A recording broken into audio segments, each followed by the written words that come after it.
I did something that I probably shouldn't have done. And now that I've done it, I'm kind of like thinking back and I'm like, why did I do that? And you might have heard it through the grapevine. I think it was on the local news.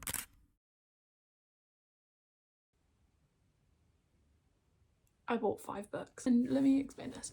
So a couple of weeks ago, while I was filming a video, so technically, this is your fault. I had the idea of basically reading all of Lynn Painter's books because if you didn't know, her book Fake Skating came out a couple of days ago. So I thought, I want to buy that because I want to read that so I don't get spoiled. And then while I was ordering it, I was just thinking, hey, you know what I could do? I could read all of Lynn Painter's books and rank them. So sit back, relax, and let's dish about all of Lynn Painter's books. There's going to be 3 stages of this video. So the first thing is my initial ranking. So I've read 5 out of her 10 books that I've got. She has another book, but when I looked it up, it said ages 8 to 12. So I thought, I'm probably not going to rank it as highly just because it is more of like a kid's book. Read what you want, read whatever you want. I just feel like I wouldn't give it a fair chance. Maybe I'll read it at some point, maybe we'll see. If anyone's read it, just let me know what you thought of it. And then, I don't know if you guys have seen the like blind rankings people do. They normally do it with like albums. You have the bottom layer, which will be 3 books, which will be like, it was okay. I wouldn't really read it again, but it was good. Second layer, also 3 books. And that'll be, it was amazing. I would maybe recommend it to people, but I probably wouldn't read it again. Next layer will be like, you ate that, but it's not my favourite. And then top layer will be 1 book, the top of them all, and I would recommend this for the rest of my life. At the end, we're gonna do my like true rating, where I've like read all the books, I know exactly what my thoughts are, I'm gonna write reviews. I think we're gonna start with my current ranking. There's also a second part of this video which I will talk about once we've done the ranking. 5 books of hers that I've read so far are all of the in-between series minus Fake Skating. So that's Better Than the Movies, Nothing Like the Movies, The Do-Over and Betting on You. And I've also read one of her new adult books, which is The Love Wager. In 5th place, I would probably say The Love Wager. I don't remember anything that happens, and when I read it, I wasn't really that big of a fan from what I remember. Next, I'm gonna say Nothing Like the Movies, mostly because I don't think she should have written a sequel. I think some books do need a sequel, obviously. Like this one kind of felt like it was just being written for the sake of being written. Like yes, the characters did important things, they learned important things about each other, they had like character journeys from the first book, and that was really important, and it's really important to see how love can change as you get older. But I think that could have been done from them being like background characters in another character's story. I feel like they didn't need to be, Liz and Wes didn't need to have another book, in all honesty. Maybe I'll change my mind reading it again. Next, I'm gonna say Betting on You. I really can't remember what happens, but from what I remember, the vibes were good. I'd say The Do-Over.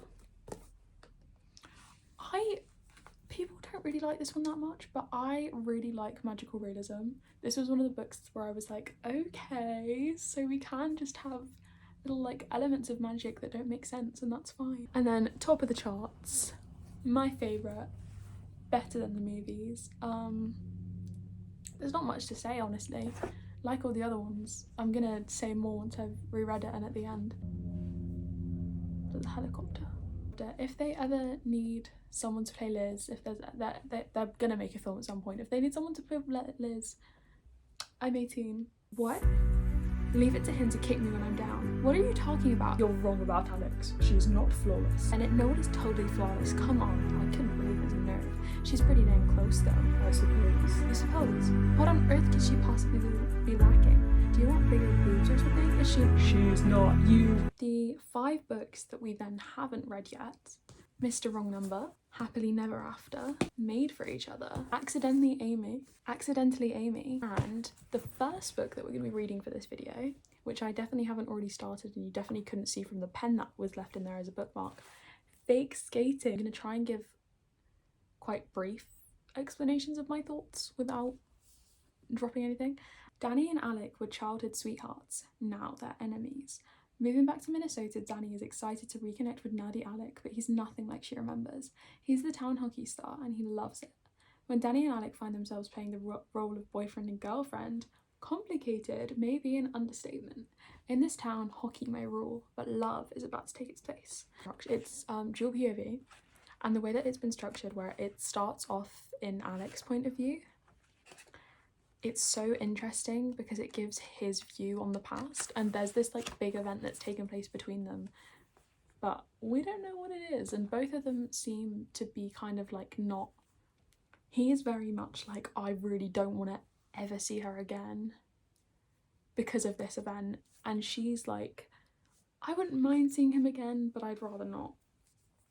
But we don't know what actually happened, so it's like, it's definitely some sort of miscommunication, and I'm so here for it. What I'm thinking now is I kind of want to carry on reading, but the book, all of her like in between series, I don't know if that's actually what they're called.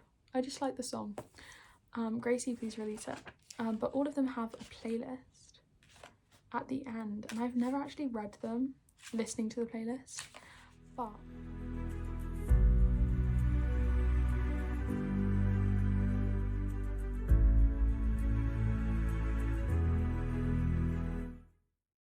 Excel just started playing. Huh? Okay, so I just finished the playlist and it was actually really cool to listen to like the playlist while I was reading, because I'm at points I was like at the right moments. I'm really enjoying it. There's two things that I've been thinking about. The whole fake dating thing, I think he's Liz's cousin, so I'm kind of thinking, oh, did you get the idea from her? Number two, there's something off, and I don't know if it's all gonna like, I don't know if it's gonna change, but for me, I feel like the characters are just seeming like such cut and paste. It's always the girl who's like kind of nerdy, kind of quiet, and then the guy who's like the like, I don't know, like hotshot. He's like popular, loved, all of that sort of stuff. I don't know, I just feel like they're all the same. Last night I finished Fake Skating. First thing I'm gonna say is I didn't like it as much as I thought I was going to. Oh. Wait, I don't know how to let me just read the review and then we'll talk about it like as the book. Fake Skating is a return to the wonderful world of Lynn Painter's writing, where fake dating meets hockey and love is not the only thing on thin ice. The main characters are touching and enthralling, with a big secret that will make your heart spin and you devour every single page until you find out what split Danny and Alec up from their childhood romance. Why is this not 5 stars? Whilst I was reading, I started noticing a very simple fact.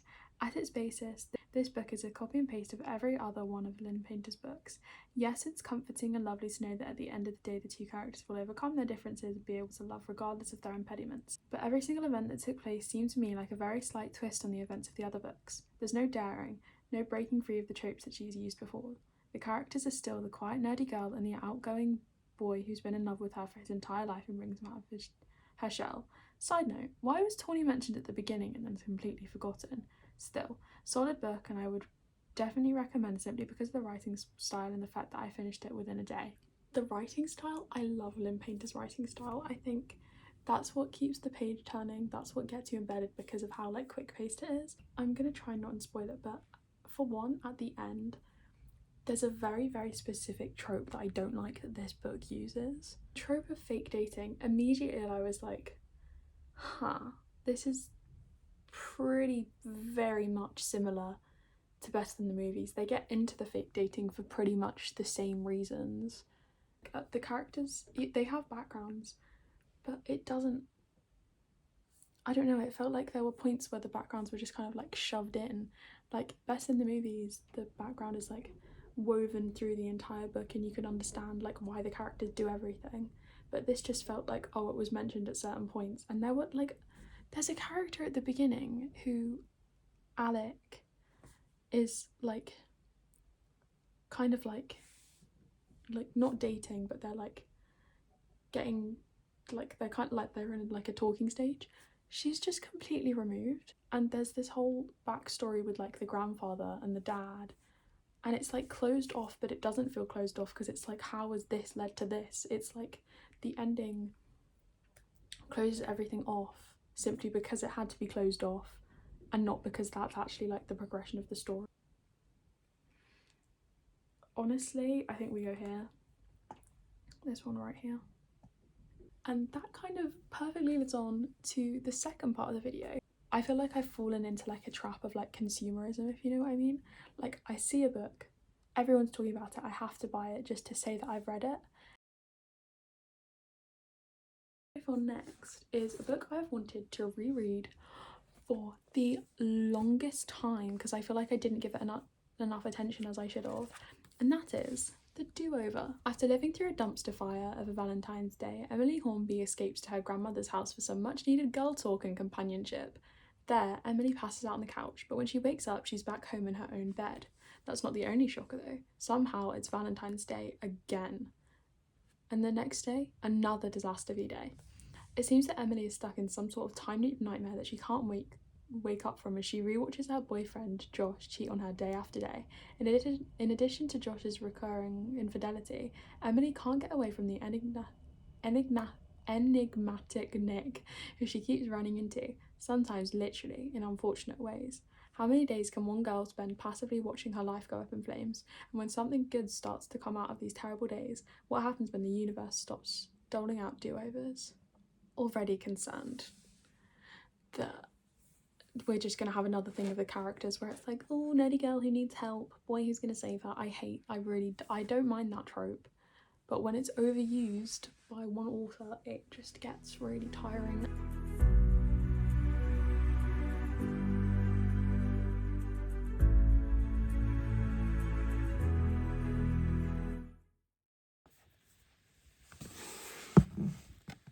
Alright vlog, so today should be, I'm on to the third book, which is Mr. Wrong Number, and today should be, hopefully, the last day of recording. If everything goes to plan. Read The Do-Over and Mr. Wrong Number. We're gonna put The Do-Over here. My issues. I think The Do-Over it's such a good premise. It's basically Groundhog Day. It's Groundhog Day, and it's basically Emily thinks that the entire world revolves around her being like quote unquote good. Like, she has to be nice to everyone, she has to follow this set of rules, she has to be the perfect child, she has to just be respectful, and then everything goes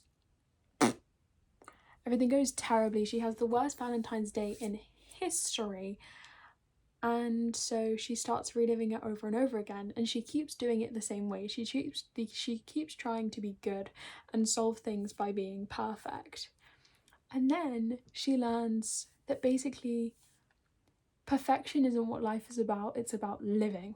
And again, the characters are just copy and paste.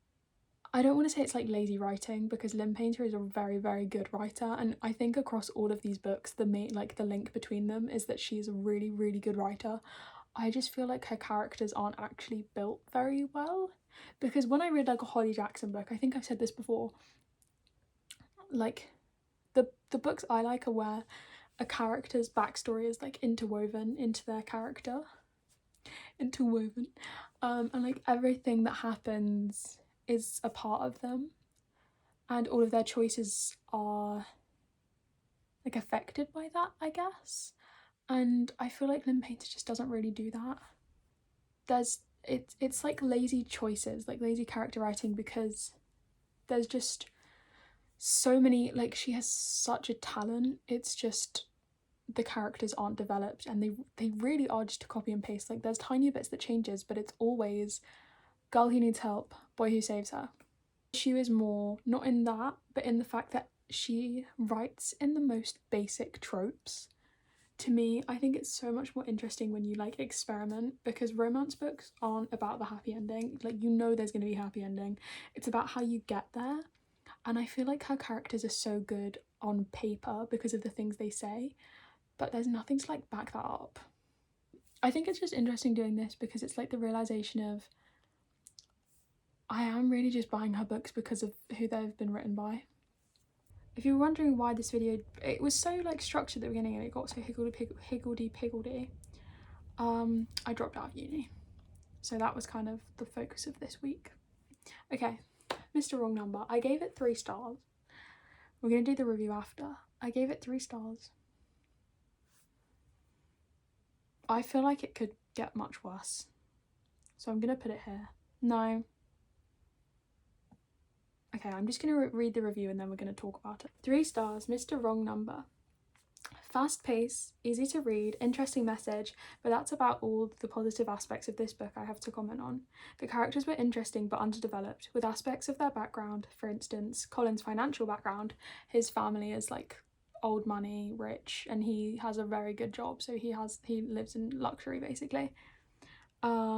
That were referenced a number of times with no build up. The whole basis of their meeting is Livia's ex, except he's only ever mentioned and used as a plot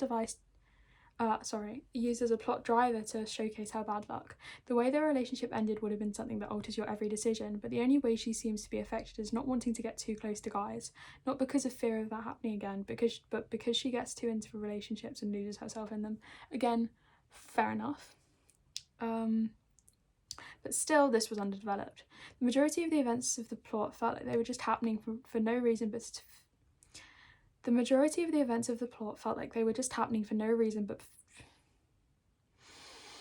The majority of the events of the plot felt like they were just happening for no reason but to fulfill tropes, and any chemistry the two had. Oh, I've spelled 2 wrong there. Oops. The 2 characters had was physical rather than emotional. I've talked so many times about this, I feel like I sound like a broken record. I think spice in books where I just don't think it should be the basis of the relationships. I think there needs to be some sort of emotional connection. Like, even if the physical stuff happens first and then the emotional connection comes, I just don't think there was any emotional connection at all. Like, even when the whole basis of the plot is Colin, who is the MMC, messages Olivia, who's the FMC, but he didn't mean to. But even then it was physical. Like, yes, they were like telling each other things about their past, but it was never like, most of it was just physical, and I feel like that's not a good foundation for the relationship. And also there were other characters like Olivia's ex, the girl that Colin meant to message, this random man that Olivia bumps into when she's running. They're mentioned for like a couple of chapters and then they just disappear. I feel like what I've realised here again is that I need to stop buying books just because I know that just because I know the author. Like, yes, there's going to be authors that you prefer because of their writing style, but I feel like for me, I need to find books that the authors that I prefer because of I don't know. I only really like her writing style because it's so fast-paced. But again, Lynn Painter is an amazing author, and you should not just solely listen to my opinions. I'm just talking. I'm just good at talking for a long time about books. It was so nice talking to you. I hope you have a lovely day, or had a lovely day. Don't know what time it is for you guys. And I'll see you next week. Toodles.